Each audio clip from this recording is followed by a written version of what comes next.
Hey, I've got a new leaf on that one. Okay, that's promising. It's not all dying. Oh, that's not good. Oh, it's the Brussels sprouts that are starting to grow. Yes. This is my first time growing Brussels sprouts, like even to this point. So that's really cool. My name is Heather Garland. This is Sunnyside Farm.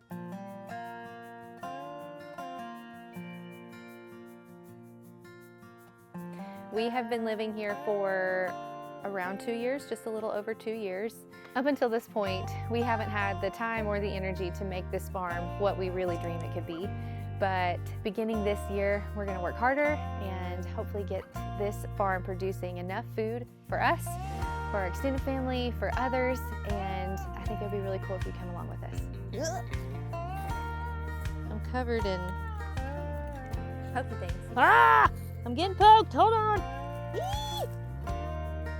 Ouch. Hurt. It's okay. Ouch! Oh, there's wild blackberries. Ugh. Stickers, ouch, everywhere. So we need to weed it. So this is the greenhouse. And so far I've planted cauliflower, broccoli, Brussels sprouts, spinach, and kale. Did I say cabbage? I've also planted cabbage. And what's really cool is this is actually the first time I've ever grown Brussels sprouts. And this doesn't look like much, but this is the most that I've ever gotten on a Brussels sprout plant. And I've got multiple that are actually producing leaves, which is really cool. So it'll be a lot of root crops, leafy greens, things that thrive in the winter cold months. And this greenhouse will help, keep them protected from the elements. So let's go see what the rest of the farm looks like. So, back here, this is the raspberry area. This place did not get careful tending from me, but much to my delight, despite my neglect, there were a few raspberries that came off of some of the plants. So I've got these 2 T-posts to help mark off this area, and I've got some weed fabric down. Ah! I'm getting poked, hold on. Eee! Ouch. Hurt. It's okay. Ah. This is a disaster, but my plan is for it to not stay a disaster into the next growing season. So it's hard to see, but in here we have a handful of fruit trees. I say a handful because a bunch of them died and a few of them got run over. Let's find one that actually ended up having some blossoms on it this year. Where'd they go? Here we go. This is our Red Haven peach. Something I learned is this darker color. So you'll see how this is brown, like watch this. And you see how that just broke off? That doesn't have any life in it. That's not going to produce anything. These died. However, this is not the tree. This growth, this reddish brown color that you can see the difference, these are the ones that are going to produce buds this upcoming season, and then we'll probably end up having more shoots off. So I got a Red Haven peach. I had a couple peach trees. I see another one down here. Let's see. Okay. Yeah, this one is the Alberta peach. This is from the Dave Wilson Nursery. So these are certified organic peach trees. Oh Lord. Anyways, this one did okay. It has some new shoots coming up from the base of it. So this is a shoot coming from down here, which I probably should have pruned off, but it's fine. But it had new growth, which showed me that it made it through last winter and it did put on some blossoms, but these are still little baby trees, so they're not going to produce fruit for a few more years. That's another peach tree. I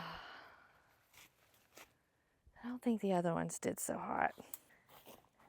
So this is the blackberries.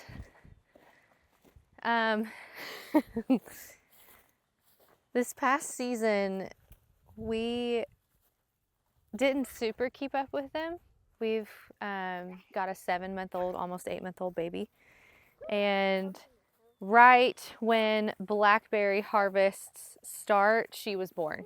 So we actually had some machinery come through here and accidentally hit some of these lines.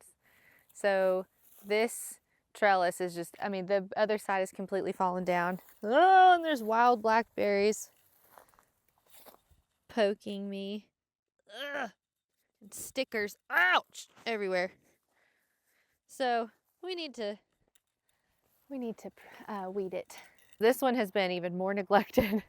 And I'm hoping this year I've learned better techniques about pruning blackberries, how much to prune them, when to do it.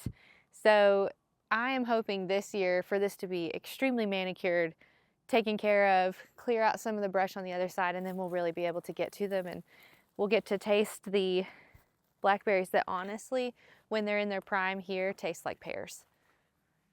This area is a lot of fun. This space used to be the home of some of our raised beds. We decided to move it.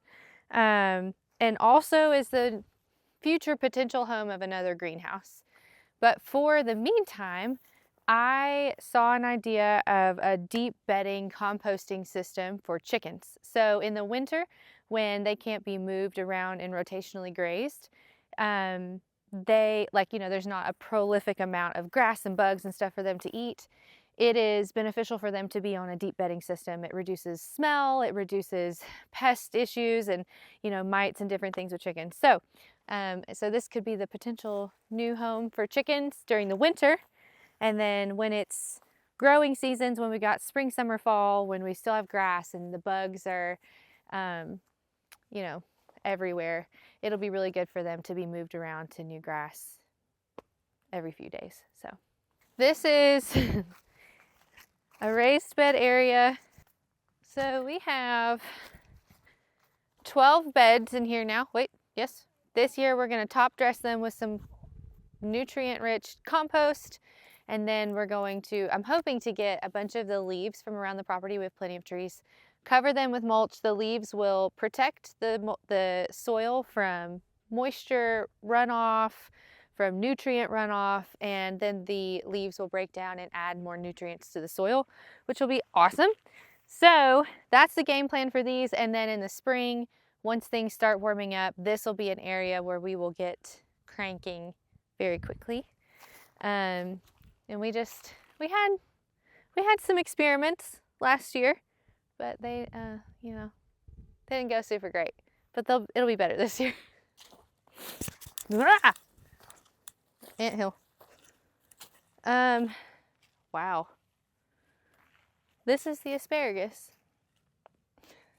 It doesn't look like asparagus right now, and that's just because the fronds have gone to seed, and during the winter we cut it down, and then in the spring, usually like at the very end of March, I'm talking I think it was like March 28th this year, we saw the first shoots of asparagus come up. And asparagus is about a 1-month crop from start to the first time you see a piece of asparagus come up to the last time that we harvest. And we have both purple and green asparagus in here, and it's really beautiful, especially in a time when you're not getting a ton of color from the garden, especially when it's still cold and you're getting icy rains and stuff. So yeah. Up until this point, we have been trying to work with the land, create good growing systems, more efficient systems. We've tried, putting in drip lines and trying to somehow make our process more efficient. It's not great right now. It's in disarray. It doesn't look the best that it could, but the goal this year, I've got an almost 8-month-old baby, feeling great. You know, our kids are a lot older, and it's really exciting. I'm ready for us to begin this new season, literally and figuratively, moving into the next growing season of making this more prolific, of making it more beneficial to the earth, and bringing you along with us. And yeah, I think it's going to be really good.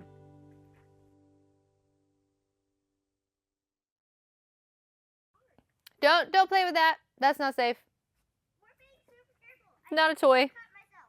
Yeah, it's not a toy.